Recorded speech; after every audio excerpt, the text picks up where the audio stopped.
हाय CSJMU law students, कैसे हैं आप सभी लोग। मैं हूं आपका होस्ट रमन प्रजापति एंड आप सभी लोगों का वेलकम करता हूं अपने यूट्यूब चैनल लॉ डेब्यू पे। गाइस, आज की इस वीडियो में हम लोग यूपी रेवेन्यू कोड, जिसको हम लोग यूपी लैंड लॉ के नाम से भी जानते हैं, उसके मोस्ट इंपॉर्टेंट टॉपिक्स को एग्जामिनेशन के लिए डिस्कस करने वाले हैं। ये वीडियो हमारी सीएसजेएमयू एलएलबी 5th सेमेस्टर के स्टूडेंट हो या सीएसजेएमयू बीएलएलबी 9th सेमेस्टर के स्टूडेंट हो, उन दोनों स्टूडेंट के लिए इंपॉर्टेंट होने वाली है। तो बिना किसी देरी करते हुए इस वीडियो को हम लोग स्टार्ट करते हैं। एंड उससे पहले दोस्तों मैं आपको बताना चाहूंगा कि जो पूरे टॉपिक्स मैंने आपके लिए लिख रखे हैं, इनको मैंने आपके जो पीवाईक्यू का एनालिसिस है उसके बेस पे एंड जो मेरा पर्सनल एक्सपीरियंस है उसके बेस पे, और साथ ही साथ जो आपका सिलेबस है सीएसजेएमयू बीएलएलबी 9th सेमेस्टर का and CSJMU LLB 5th semester का, उसके साथ एनालिसिस करके मैंने इसको प्रिपेयर करा है। तो ये टॉपिक्स जो मैं आपको बताने वाला हूं, ये आपके एग्जामिनेशन के लिए बहुत ज्यादा हेल्पफुल होने वाले हैं। आई नो कुछ स्टूडेंट ऐसे भी होंगे जिन्होंने अभी तक कुछ भी नहीं पढ़ा होगा, तो परेशान मत हो, तुम्हारे लिए भी कुछ ऐसे टॉपिक्स बताऊंगा जिनसे क्वेश्चन आने ही आने हैं आपके एग्जामिनेशन के लिए। सो आपको बस कुछ नहीं करना, बस सिंपल सा अभी के भी अगर पहली बार चैनल पे आए हो तो चैनल को सब्सक्राइब कर लो,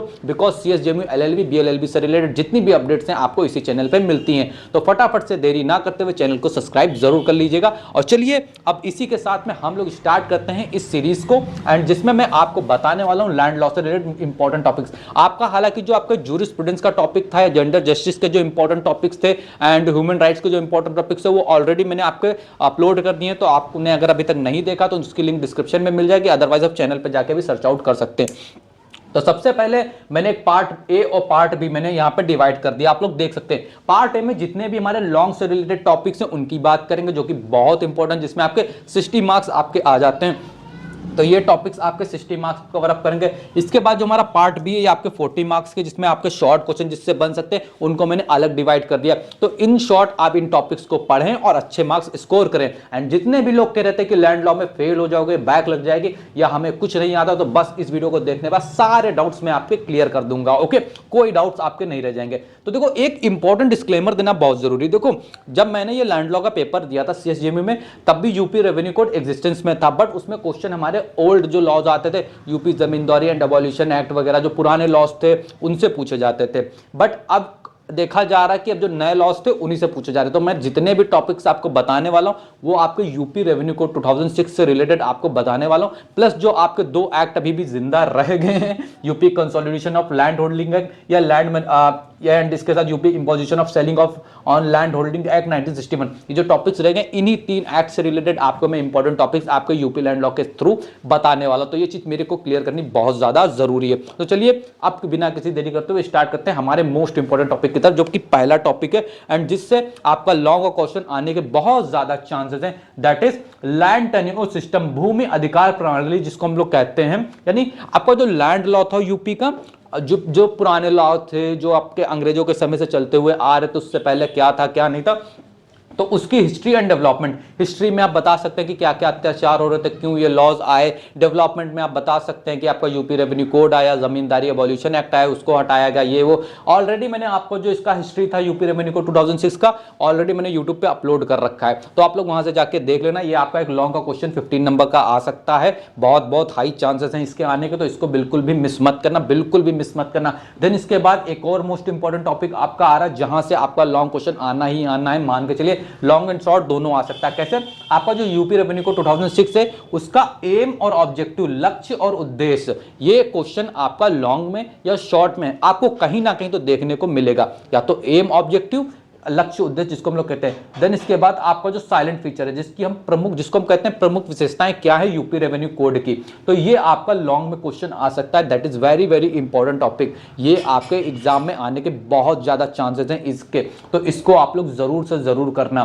देन इसके बाद हमारा क्या टॉपिक आ रहा है, रेवेन्यू बोर्ड, जिसको हम लोग राज्य परिषद कहते हैं। देखो, यहां से आपका जो aim and objective and salient features, ये 3 टॉपिक हैं, इसमें से एक लॉन्ग एंड एक शॉर्ट, एंड जो आपका लैंड और हिस्ट्री एंड डेवलपमेंट बताया, यहां से आपका एक लॉन्ग, तो यहां से मान के चलो आपके 2 लॉन्ग और एक शॉर्ट तो आपका क्लियर है। इसके बाद जो आपका रेवेन्यू बोर्ड के बारे में आ रहा है, यहां से आपका लॉन्ग क्वेश्चन आता है, तो इसको आप लोग ध्यान से देखना। रेवेन्यू बोर्ड जिसको हम लोग हिंदी में राजस्व परिषद कहते हैं, जिसके अब इसके बारे में क्या क्या पढ़ना, देखो एक तो रेवेन्यू बोर्ड होता है क्या, राजस्व परिषद होता है क्या, इसके बारे में पढ़ लेना। फिर इसका कॉन्स्टिट्यूशन यानी इसका गठन कैसे होता है, ठीक। फिर इसकी पावर यानी शक्तियां क्या है, इसके फंक्शन, इसके कार्य क्या है, और इसका ज्यूरिडिक्शन, इसका अधिकारिकता क्या है। तो ये सारी चीजें आपको कवर करनी है रेवेन्यू बोर्ड राजस्व परिषद के अंदर में, तो इसको जरूर से जरूर कर लेना।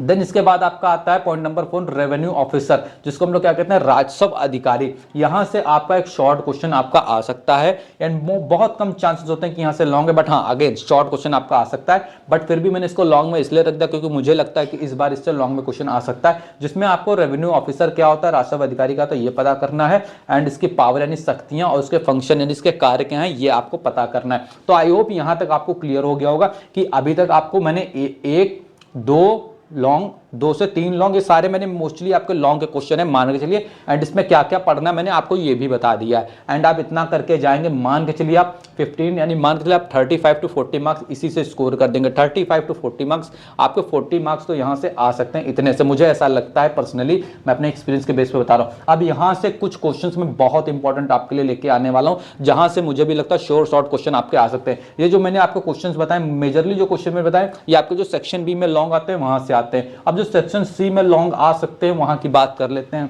तो मैंने इस तरह से डिवाइड कर रखा। अब सेक्शन सी में आपका लॉन्ग आ सकता है जो आपका रेवेन्यू कोर्ट होता है, राजस्व न्यायालय जिसको हम लोग कहते हैं, ठीक, इसके बारे में आपको पढ़ना है। अब रेवेन्यू कोर्ट जो आपका राजस्व न्यायालय होता है उसकी पावर बहुत इंपॉर्टेंट है, जो उसकी शक्तियां होती है, जैसे अपील करने की शक्ति, उसकी रिव्यू करने की शक्ति, इसकी रिवीजन करने की शक्ति। तो रेवेन्यू कोर्ट जो आपका राजस्व न्यायालय, इसके बारे में पढ़ो, इसकी शक्तियां जरूर पढ़ना, जिसके अंदर 3 तो मेन आपको पढ़नी है, इसकी अपील, रिव्यू और रिवीजन की, ये तीनों आपको कंप्लीट कर लेनी। And trust me guys, long में क्वेश्चन अगर आएगा तो इसी से रिलेटेड क्वेश्चन आपका आएगा, आप लोग कहेंगे आके कि मुझसे इस बात याद रखना। इसके बाद हमारा जो साइलेंट फीचर्स आता है, अब यहां पे साइलेंट फीचर किसके पढ़ने हैं, जो 2 एक्ट मैंने आपको बताए थे, इन 2 एक्ट के आपको साइलेंट फीचर्स पढ़ के जाने हैं। एंड इन दोनों में से एक एक्ट के आपका साइलेंट फीचर आपको जो सेक्शन सी का पोर्शन होगा वहां आपको देखने को मिल सकता है। तो प्लीज मेक श्योर इसके साइलेंट फीचर आप पढ़ के जाएं। इसके साइलेंट फीचर जब आप पढ़ेंगे तो उसके अंदर कुछ ऐसे टॉपिक्स आएंगे जिनसे डायरेक्ट शॉर्ट क्वेश्चन आपका पूछा जा सकता है, इसलिए मैंने वो मेंशन यहाँ पे नहीं कर रखे। तो इसको एटलीस्ट आप 4 to 5 पेजेस में इसके साइलेंट फीचर्स करेंगे। अब साइलेंट फीचर्स में आपको क्या करना है, जो आपका UP consolidation of land holding act 1953 है एक तो ये, एंड इसके बाद UP imposition of ceiling on land holding act 1961, ये जो 2 एक्ट हैं इनके आपको साइलेंट फीचर्स अच्छे से कर लेने हैं। लाइक साइलेंट फीचर्स का मतलब क्या हुआ, प्रमुख विशेषताएं, आप इस एक्ट के बारे में इंट्रोडक्शन पढ़ेंगे, इस एक्ट के यानी क्या क्या इंपॉर्टेंट टॉपिक्स हैं, क्यों ये एक्ट आया था, इसके अंदर के कुछ ऐसे प्रोविजन जो बहुत ज़्यादा इंपॉर्टेंट हैं उनको आप लोग नोट डाउन करेंगे एंड अपने नोट्स जरूर बनाएंगे, ठीक। अब इसके बाद हमारा आता है ऐसा टॉपिक जिससे आप एक शॉर्ट या एक लॉन्ग की उम्मीद तो एटलीस्ट रखते हैं एंड आना भी चाहिए, मुझे ऐसा लगता है, क्योंकि ये बहुत इंपॉर्टेंट टॉपिक है आपकी जुडिशरी पॉइंट ऑफ व्यू से भी। लैंड मैनेजमेंट कमेटी जिसको हम लोग कहते हैं, भूमि प्रबंधक समिति, इसको हिंदी में भी यही कहते हैं भूमि प्रबंधक समिति। एंड इसको कई बार क्या होता है कि आपको भूमि प्रबंधक समिति की जगह लैंड मैनेजमेंट कमेटी के नाम से क्वेश्चन आ जाता है, तो लैंड मैनेजमेंट कमेटी दिखे या भूमि प्रबंधक समिति दिखे, दोनों एक ही चीज है। अब इन दोनों में आपसे क्या पूछा जा सकता है, पहले तो इनको कहते हैं क्या, ये आपको पता होना चाहिए। दूसरा, इनके पावर एंड फंक्शन जो कि बहुत इंपॉर्टेंट है, इसके पावर एंड शक्तियां और फंक्शन कार्य क्या है। तो भूमि प्रबंधक समिति की शक्तियां क्या है एंड इनके क्या कार्य हैं, ये आपसे क्वेश्चन में पूछा जा सकता है। अगर ऐसे नहीं पूछा जाएगा तो इसके कैरेक्टरिस्टिक बता दो, इसके बारे में बता दो, इसके साइलेंट फीचर बता दो। तो मेन चीज, मोटी मोटी चीजें वही आएंगी। अगर आप ये 2 पॉइंट कवर अप कर लेंगे तो सारी चीजें ऑलरेडी आपकी कवर अप हो जाएंगी। इसके बाद जो हमारा टॉपिक आ रहा है, अब यहां से बहुत इंपॉर्टेंट, बहुत मजेदार टॉपिक्स आ रहे हैं। देखो, अब इसके बाद आपसे पूछ रहा है ग्राम पंचायत। अब ग्राम पंचायत को हिंदी में भी हम लोग ग्राम पंचायत ही कहेंगे। ग्राम पंचायत में आपको क्या पढ़ना है, पावर और फंक्शन ग्राम पंचायत का, सिंपल सी चीज है। ज्यादा वैसे तो देखा जाए कि हर टॉपिक के अंदर हम यूपी लैंड लॉ पढ़ने जाएंगे तो इतना डिटेल में बताया गया है, आप लोग पढ़ते पढ़ते थक जाएंगे, बहुत ज़्यादा है। बट मैंने यहाँ पे सिंप्लीफाई करने के लिए आपको कुछ 2 से 3 ऐसे पॉइंट बता दिए कि अगर आप इनको कवर अप करते हैं, हर एक टॉपिक के आप देख सकते हैं कवर अप करते हैं, तो वहाँ से आपका अगर क्वेश्चन कुछ अलग भी आता तो भी आप वहाँ पे राइट डाउन कर सकते हैं। तो मैंने कुछ आपको ऐसे पॉइंट बताया। अगर ग्राम पंचायत में उसकी पावर और फंक्शन पढ़ लेते हैं, मान लीजिए पावर फंक्शन नहीं आता है, शक्तियाँ या कार्य नहीं आता, लेकिन जो भी क्वेश्चन आएगा वो याद रखना कि इन्हीं पॉइंट से रिलेटेड ही आएगा, ठीक। तभी मैंने यहाँ पे पॉइंट दिया। अब इसके बाद एक आपका आता है खसरा खतौनी। मान के चलो 100% में श्योर हूँ यहाँ से खसरा खतौनी आपसे पूछा जाएगा, या तो शॉर्ट में या लॉन्ग में। डायरेक्ट आपसे कहेगा खसरा बताओ या खतौनी बताओ, या तो शॉर्ट में पूछा जाएगा या लॉन्ग में कहेगा खसरा बताओ खतौनी बताओ, खतौनी बताओ, और दोनों के बीच में डिफरेंस बताओ। कई बार इसका जो डिफरेंस आता है खसरा खतौनी के बीच का, वो भी आपसे शॉर्ट में पूछ लिया जाता है। तो आपको खसरा क्या होता है, खतौनी क्या होता है, इन दोनों के बीच में डिफरेंस, अंतर क्या होता है, ये आपको पढ़ना है। ये आपको शॉर्ट एंड लॉन्ग दोनों के लिए इंपॉर्टेंट होने वाला है। अब यहाँ से हम बढ़ते हैं अपने कुछ और टॉपिक्स की तरफ। यहाँ से जो हमारा टॉपिक आ रहा है, ये आपका क्लासेस ऑफ टेन्योर होल्डर, खातेदारी के वर्ग। अब देखो, ये टॉपिक ऐसा है जिसके ऊपर आप लिखना चाहें या पढ़ना चाहें, आपको 4 से 5 दिन भी लग सकते हैं, 1 वीक भी लग सकता है, बहुत लेंथी टॉपिक है आई नो, बट आपको लेंथी टॉपिक नहीं पढ़ना है ना ज़्यादा, बट इसको एटलीस्ट इतना पढ़ लो कि इससे कोई क्वेश्चन है तो लिख लेना। एटलीस्ट इतना पढ़ लो कि कम से कम 3 से 4 पेज इसके बारे में लिख लेना। आप कैसे लिखना है, क्लासेस ऑफ टेन्योर होल्डर जिसको खातेदारी के वर्क कहते हैं, 1 पेज इसके बारे में लिख लो, ये होता है क्या, क्यों होता है, क्या इसका वर्क है, क्या इसकी नीड है, थोड़ा सा इंट्रोडक्शन लिख लो बस, ठीक। फिर उसके बाद में इसके अंदर 2 बहुत इंपॉर्टेंट पॉइंट आते हैं जिसके ऊपर डायरेक्ट शॉर्ट में क्वेश्चन भी आ सकता है, डायरेक्ट इससे लॉन्ग में भी क्वेश्चन आ सकता है। ये बहुत इंपॉर्टेंट 2 पॉइंट इसके अंदर आते हैं। एक होता है bhumidar with transferable right and bhumidar with non transferable right. Bhumidar with transferable right को कहते हैं संक्रमणीय अधिकार वाले भूमिदार, एंड इसमें कहते हैं संक्रमणीय बिना संक्रमणीय अधिकार वाले भूमिदार। तो ये 2 चीजें आपको कर लेनी है, ये बहुत इंपॉर्टेंट है। इन दोनों के बारे में नहीं तो यार 2-2 पेजेस इनके बारे में कर लो and classes of tenure holder के बारे में थोड़ा पढ़ लो, आपका ये क्वेश्चन कंप्लीट हो जाएगा। एटलीस्ट 2-2 पेजेस इसके बारे में पढ़ना। भूमिदार विद ट्रांसफरेबल राइट जिसको हम संक्रमणीय अधिकार वाले भूमिदार कहते हैं, भूमिदार विद नॉन ट्रांसफरेबल राइट जिसमें बिना संक्रमणीय अधिकार वाले भूमिदार कहते हैं। इन दोनों के बारे में और कौन कौन इनके अंदर आता है तो इनके बारे में एटलीस्ट 2-2 पेज कर लेना, आपका काम हो जाएगा, ज्यादा डिटेल में पढ़ने की जरूरत नहीं पड़ेगी आपको। अब यहाँ तक हमारे जो शॉर्ट क्वेश्चन थे, हमारे जो section B and section C का जो पोर्शन था वो हमने कवर अप कर दिया। इसमें मैंने कई सारे यूनिट्स के आपके टॉपिक्स छोड़ दिए बिकॉज इतना टाइम नहीं है हमारे पास कि हमारे टॉपिक्स को कवर अप करें। हमारा उद्देश्य ये नहीं कि हम 100% स्कोर करके आए, एटलीस्ट नहीं तो 60 to 70% हम लोग स्कोर करके आए, ये मेरा मोटिव है आप लोगों के लिए। तो उसी के बेस पे मैं आपको टॉपिक्स बता रहा हूँ। अभी तक जो मैंने आपको बताया, अगर आपको पसंद आया है एंड आपको वीडियो यूजफुल लग रही है तो अभी कभी इस वीडियो को लाइक कर दो, बिकॉज आप लोग लाइक नहीं करते हो। एंड कमेंट करके आप लोग जरूर बताना कि आपको वीडियो कैसी लग रही है, हेल्पफुल अगर है आपके लिए या नहीं है, जो मैं अपने आपके लिए रिसर्च करके ला रहा हूँ। एटलीस्ट मुझे इतना तो बताना चाहिए कि आपको हेल्प हो रही है उससे या नहीं हो रही, बिकॉज अगर हेल्प नहीं हो रही है तो यार मेरा मन भी नहीं करेगा आगे वीडियो लाने का, क्यों मैं आप लोगों का टाइम वेस्ट करूँ। अगर आपको लोग हेल्पफुल लग रही है तो आप लोग प्लीज़ जरूर कमेंट बॉक्स में बताना। अब यहाँ से पार्ट भी हमारा शॉर्ट क्वेश्चन का स्टार्ट होता है, जहाँ से हमारे शॉर्ट क्वेश्चन बनने के काफ़ी ज़्यादा चांसेस है। हालांकि जो मैंने अभी तक लॉन्ग टॉपिक्स बताए इनमें से भी आपके शॉर्ट बन सकते हैं, ऐसा नहीं कि नहीं बन सकते, बट हाँ यहाँ से कुछ टॉपिक्स ऐसे हैं जिनमें डायरेक्ट आपके शॉर्ट क्वेश्चन आ जाते हैं। जिसमें से सबसे पहला आपका आ जाता है ये जो आबादी है एंड विलेज आबादी है। देखो मैंने इसमें हिंदी में ये इसलिए नहीं लिखा कि उसको हिंदी में भी यही कहते हैं, आबादी क्या होती है, विलेज आबादी क्या होती है, ठीक। तो आबादी और विलेज आबादी का तो यहाँ से शॉर्ट आ जाता है, डायरेक्ट डिस्क्राइब करो। इसके बाद आपका एग्रीकल्चर इनकम जिसको कृषि आय कहते हैं, इसको डायरेक्ट आपको डिस्क्राइब कर देना होगा, सिंपल सा है। किसान भाई इसको हिंदी में भी वही कहते हैं, डायरेक्ट क्वेश्चन आ जाता है। अब यहाँ से म्यूटेशन का टॉपिक आपका दिया हुआ, म्यूटेशन जिसको हम लोग हिंदी में नामांतरण कहते हैं। इससे कई बार क्या होता है कि इससे जब आपका पुराना जो लॉ आते थे, जो पुराने ओल्ड लॉ पूछे जाते थे, तो उसमें इससे लॉन्ग क्वेश्चन आ जाता था। बट जब से आपका नया वाला आ रहा तब से आप इसमें लॉन्ग देखा नहीं गया। तो एटलीस्ट इसका पढ़ना तो कम से कम 2 पेजेस म्यूटेशन के बारे में पढ़ लेना, अगर लॉन्ग आ जाए तो लिख देना जाकर, ठीक। अब यहाँ पे आपका जो कमिश्नर है, ठीक, कमिश्नर के बारे में दो, कमिश्नर हो गया, कलेक्टर हो गया, तहसीलदार हो गया, नायब तहसीलदार हो गया, ये 4 चीज़ें जो हैं आपकी एक ही चीज़ से अंदर ही अंदर आती है। लेकिन इसमें जो आपका कमिश्नर है, इसकी जो पावर है, इसकी जो शक्तियाँ एंड इसके जो फंक्शन, इसके जो कार्य हैं, ये एग्जाम में पूछे जा सकते हैं लॉन्ग में, ठीक। तो इस चीज़ को याद रखना। इसके बाद कलेक्टर आपका डायरेक्ट शॉर्ट में आ जाएगा, तहसीलदार को डिस्क्राइब करो, नायब तहसीलदार को डिस्क्राइब करो, एंड इसी के साथ आपका कई बार पूछ लेगा कि आप लेखपाल को डिस्क्राइब करो। तो कुछ चीज़ें आपसे डायरेक्ट शॉर्ट में दे देगा, कुछ नहीं करेगा, बस इनका नाम लिख कर दे देगा, 1 पेज इनके बारे में लिखा ना जाकर। 1 पेज से कम कोई भी शॉर्ट आपको नहीं लिखना है, इस चीज़ को याद रखना। मुझे चाहिए कि इस बार तुम लोग 70% मार्क्स इस लैंड लॉ के एग्जाम में स्कोर करके आओ एंड अपने कॉलेज वालों को दिखाओ जाके कि सिर्फ बातें करने से कुछ नहीं होता। अगर आप मेहनत करें स्टूडेंट के लिए तो अच्छे मार्क्स ला सकते हैं।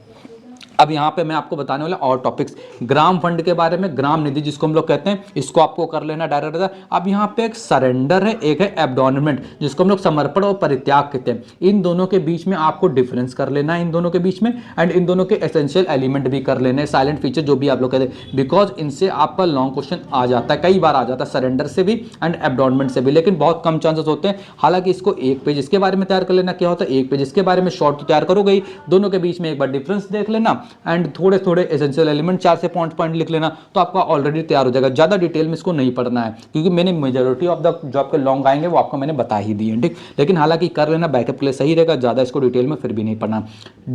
ऐसे ही आपका डिवोल्यूशन एंड डिवीजन है, न्यायपन और विभाजन, न्यायमन और विभाजन, ठीक। इन दोनों के बीच में आपको डिफरेंस देख लेना, दोनों साथ ही में पूछा जा सकते हैं, लॉन्ग में आ सकते हैं, ऐसा नहीं कि नहीं आ सकते, पॉसिबिलिटीज है, बट शॉर्ट में ज्यादा आने की, लॉन्ग भी आ सकता है, ऐसा नहीं। अब यहाँ से एक इजेक्टमेंट जो आपका टॉपिक टॉपिक है बेदखली, जिसको हम लोग कहते हैं। ये बहुत इंपॉर्टेंट टॉपिक है आपके लिए, या तो शॉर्ट में या लॉन्ग में आपको 110% आपको दिखेगा। ये टॉपिक बहुत इंपॉर्टेंट टॉपिक है, इजेक्टमेंट, जिसको हम लोग बेदखली कहते हैं। इसको अच्छे से पढ़ लेना, इस कॉन्सेप्ट को। ये कभी भी अकेला टॉपिक नहीं आएगा लॉन्ग में, लॉन्ग में आएगा तो किसी क्वेश्चन के साथ जुड़ के आएगा।